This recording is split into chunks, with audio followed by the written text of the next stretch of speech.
Welcome back to our new video. তো তোমরা সবাই কেমন আছো? আজকে তোমাদের সাথে নতুন আরেকটা ভিডিও শেয়ার করার জন্য চলে এসেছি। আর আজকের ভিডিওটা হচ্ছে ছোট বোন আয়েশার বার্থডে ব্লগ। আসলে বার্থডে ব্লগ না বলাটাই ভালো, ওরকম আহামরি অনেক বড় করে কোনো বার্থডে হইতেছে না, একদম ছোটখাটোর মধ্যে। ভাবলাম তোমাদের সাথে ছোটখাটো বার্থডে ব্লগটা শেয়ার করি। তো কিছু না ভেবে শুরু করে দিয়েছি ভিডিওটা। আর সবচেয়ে বড় কথা হচ্ছে আমার ছোট বোনের বার্থডে নিয়ে অনেক কিছুই প্ল্যানিং ছিল।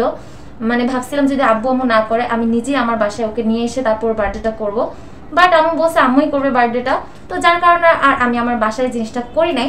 কিন্তু মানে আমার যে প্ল্যানিং ছিল বা যেই আশাটা ছিল যে ওর বার্থডেতে আমি ওকে এটা গিফট করবো ওটা গিফট করবো, বাট কিছুই করতে পারি নাই। কারণ একটাই, কারণ আমার আম্মু বলছিল যে আরো কিছুদিন পরে করবে ওর বার্থডেটা। তো যার জন্য আমি রিল্যাক্স ছিলাম যে থাক কিছুদিন পরে যেহেতু বার্থডেটা করবে, হাতে তো সময় আসেই, ভেবে চিন্তে ওর জন্য কিছু না কিছু গিফট কিনবই। কিন্তু হঠাৎ করে আমার বোন আমাকে কালকে ফোন দিয়ে বলতেছে যে আজকে আমার আম্মু বার্থডেটা করবে।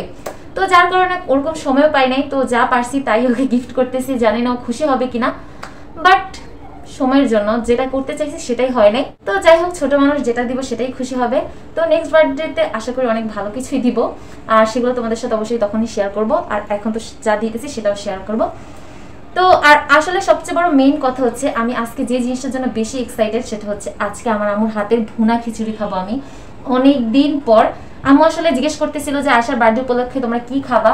তো তখন আমি অন্য কোনো কিছুর কথা না ভেবেই বলে দিচ্ছি আম্মু খিচুড়ি রান্না করো আর তোমার হাতের কয়েক পদের ভর্তা করো, যে জিনিসটা আমার কাছে খুবই ফেভারিট। মানে আমাকে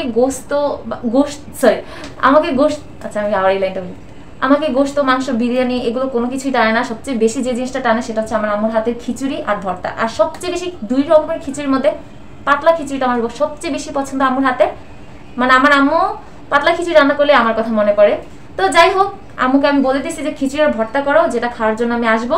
আর আগের মতো আমার বাসায় যাওয়া হয় না, যদিও আমার বাসা কাছে, তারপর আমার যাওয়া হয় না। মাহিরা এখন খুবই ছোট, যার কারণে আমি যাই না ওই বাসায় বেশি। তো যেহেতু অনেকদিন পরে যাবো এই জন্য আমাকে বলছি ভর্তার খিচুড়িটা রান্না করতে, আর এটার জন্য আমি বেশি এক্সাইটেড, আর আমি এটার জন্যই যাব।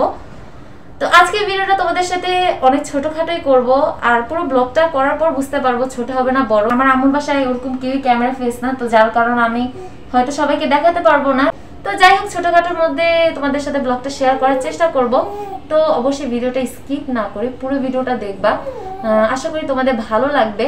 আর আজকে আমার সাথে মাহিরার ভয়েসও তোমরা শুনতে পাইতেছো, কারণ ইন্ট্রো দেওয়ার সময় মাহিরার কথাও তোমরা শুনতে পাইতেছো। মাহিরা আমার সাইডে বসে আছে এই জন্য। তো ইন্ট্রো ভিডিওটা এত বড় বানাবো না, কারণ হচ্ছে এমনিও অনেক বড় হয়ে গেছে, আর অলরেডি আমি লেট হয়ে গেছি। আমার বোনরা অলরেডি এসে পড়ছে, আর একটু আগে আমার মেজো বোন আমাকে মেসেজ করে বলতেছে যে কিরে তুই কই, তোর বাসা কাছে, তুই এখনো আসোস নাই। তো বেশি দেরি করবো না, এখনই চলে যাবো আমার আম্মুর বাসায়। তো তোমরা কিন্তু ভিডিও শুরু করার আগে আমার ভিডিওতে লাইক করে দাও, ভিডিও লাইক করে দেন হচ্ছে দেখা শুরু করে দাও। আর আজকে তো ফাইজার বাবা যাবে না, কারণ তার অফিস আছে।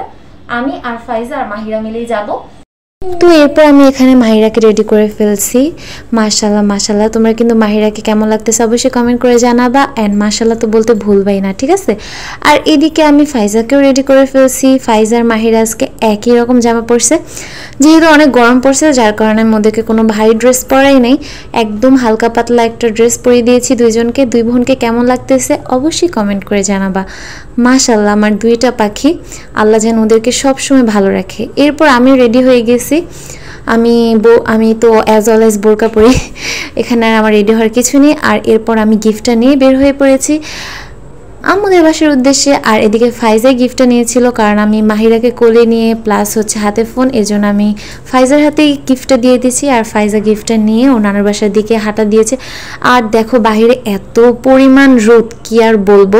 আর এদিকে তো মাহিরা বাবু তাকাইতেই পারতেছিল না রোদের কারণে। যদি আজকে আয়শা বার্থডেটা না থাকতো তাহলে আমাকে কেউই এই রোদের মধ্যে বের করতে পারতো না, বাট কি আর করার, আশার বার্থডে যেতে তো হবেই, ছোট বোনের বার্থডে বলে কথা।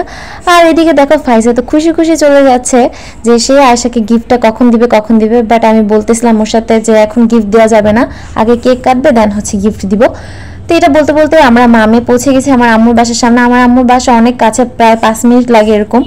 আর যেই হচ্ছে ফাইজা খেতে বসে গিয়েছে, কারণ আমরা অলরেডি এমনি লেট করে ফেলছিলাম। আর এরপর ফাইজা খেতে বসে গেছে আয়শার সাথে। এইদিকে দেখো আম্মু আমার জন্য ঠিকই ভুনা খিচুড়ি রান্না করছে, কিন্তু সাথে আম্মু চিকেনও রান্না করছিল। আয়শার ফাইজার খাওয়া দেখে তো আমার নিজেরই খিদা লেগে গিয়েছিল, বাট ফাইজাকে খাওয়া দাওয়া শেষ করিয়ে তাই না আমি খাবো। আর এদিকে দেখো ফাইজা যতটা না ভাত খাচ্ছিল এর থেকে বেশি পানি খাচ্ছিল, মানে কি আর বলবো। যাই হোক, নিজের হাতে খাচ্ছে এটাই অনেক। আর এইদিকে দেখো মাহিরা বাবু একদম ঘুমিয়ে গেছে, কারণ আমরা যেই টাইমে আম্মুর বাসায় আসছি ওই টাইমে হচ্ছে মাহিরা বাবুর ঘুমের টাইম। আর এই যে হচ্ছে সিরাত, আমার মেজো বোনের মেয়ে, ও খেলু খেলু করতেছে। আর এইদিকে আমরা বোনেরা অনেক অনেক আড্ডা দিতেছিলাম, কারণ আমরা অনেক দিন পর একসাথে হয়েছি, আমাদের কথাই শেষ হতেছিল না, কি আর বলবো। আর আমি কথা বলতে বলতে এদিক দিয়ে ভিডিও ক্লিপস নিতেছিলাম। তো যাই হোক, এরপর আমি আমার বোনের ফোন আর আমার ফোনের ক্যামেরা টেস্ট করতেছিলাম কারটা বেটার বেশি। এরপর আমি আড্ডা দিয়ে এসে দেখি এদের এখনো খাওয়া শেষ হয় নাই। দুজনটা খাওয়া দাও তো দেখি। আম্মু তুমি বলে মাইশার খাওয়াই দিছে, আমারটা খাওয়াই দিলা না। দাও খাওয়াই দাও, দাও খাওয়াই দাও, আমি এতক্ষণ ওয়েট করতে পারবো না। গোসল দাও নাই, থ্যাংক ইউ। আয়শা আজকে বার্থডে, বাট আয়শাই এখনো রেডি হয়নি, কারণ একটাই, আয়শা খেতে নিলে ওর জামাকেও খাওয়াই ফেলবে এই জন্য। আর যেহেতু ওর কেক কাটতে এখনো লেট আছে এই জন্য ও আরো পরেই রেডি হবে।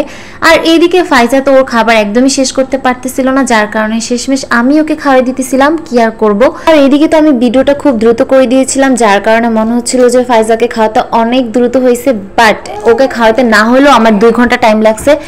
যাই হোক, আর এইদিকে দেখো সিরাত বলতেছে যে বড় আপু তুমি কেন এত ঘুমাইতেছো, আমি জাগনা তুমি কেন ঘুমাইতেছো। এই জন্য ওকে উঠানোর জন্য ও পুরো উঠে পড়ে লাগছে, লাস্ট পর্যন্ত ওকে উঠাই ফেলছে। আর এদিকে দেখো খাবার শেষে আমার মনে পড়ছে আমি তো ব্লগ করতেছিলাম, আসলে এখানে আমার কোনো দোষ নাই, অনেক দিন থেকে আমার মনটা ভুনা খিচুড়ির জন্য টানতেছিল। আর দেখার পর আমি আর ভিডিওর কথা টথা মনে না করে খেতে বসে গিয়েছিলাম, বাট শেষ পাতে গিয়ে আমার মনে পড়ছে আল্লাহ আমি তো ব্লগার। যাই হোক, আর এইদিকে দেখো আয়শাকে অলরেডি রেডি করা শুরু হয়ে গিয়েছিল আর রেডি করা হয়ে গিয়েছিল। এরপর আমি সিম্পল ভাবে বেলুন দিয়ে সাজানোর জন্য সব কিছু রেডি করতেছিলাম। আর এই দেখো সিম্পলের মধ্যে সাজিয়েও ফেলেছি, যেহেতু ওর বার্থডেটা আমরা বড় করে করছি না, একদম ছোটখাটোর মধ্যে, এই জন্যই খুব সাধারণ করে সাজানো হয়েছে। বাট আমি একটা জিনিস লক্ষ্য করছি, আয়শা মনি এতটুকুতেই খুব বেশি খুশি হয়ে গেছিল। মাশাল্লাহ মাশাল্লাহ, আল্লাহ যেন আমার বোনটাকে সবসময় এরকম করে রাখে। আসলে আয়শা আগে থেকেই ও সিচুয়েশন জিনিসটা খুব ভালোভাবে বুঝে, একদম সবকিছুই বোঝার চেষ্টা করে। এতটুকু বয়সে বড়রাও এত সুন্দর করে বোঝার চেষ্টা করে না, ওকে আমার আম্মু যা বলবে ও তাই শোনার চেষ্টা করে। মাশাল্লাহ মাশাল্লাহ, আমার সব বোনদের মধ্যে আয়শা হচ্ছে আমার খুব আদরের বোন, ছোট বলে এই জন্য না, আসলে ওর সাথে অ্যাটাচমেন্টটা আমার অন্যরকম। ওকে একদম ছোট থেকে আম্মু আমার কাছে রেখে রেখে এদিকে ওদিকে যেত, এই জন্য ওর সাথে আমার অ্যাটাচমেন্টটা অনেক বেশি। ওর মানে মন খারাপ থাকলে আমার জানি কেমন লাগে, আমি যদি ওকে কোনো কারণে একটু ধমকও দিই আমার অনেক বেশি খারাপ লাগে, কেন জানি না।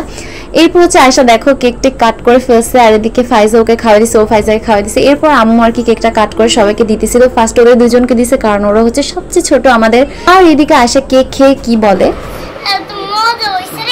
ভিডিওটা এডিট করার সময় এই ক্লিপটা দেখে আমি এত পরিমাণ হাসছিলাম, আমি অনেকবার দেখতেছিলাম আর হাসতেছিলাম, আর এর জন্য তোমাদের সাথেও শেয়ার করে দিলাম।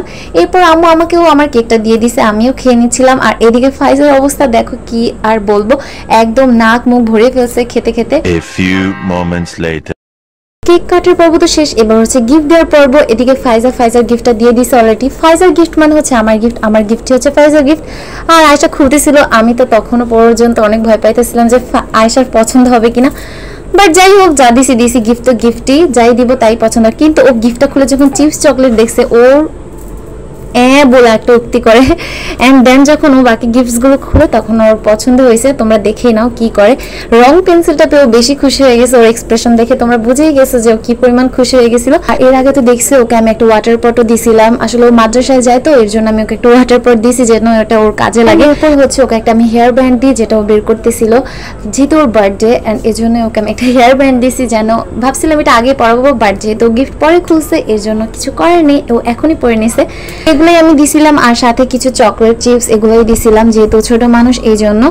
আর কিছু কাগজ কেটে কেটে আর কি একটু সাজাইছিলাম গিফটটা।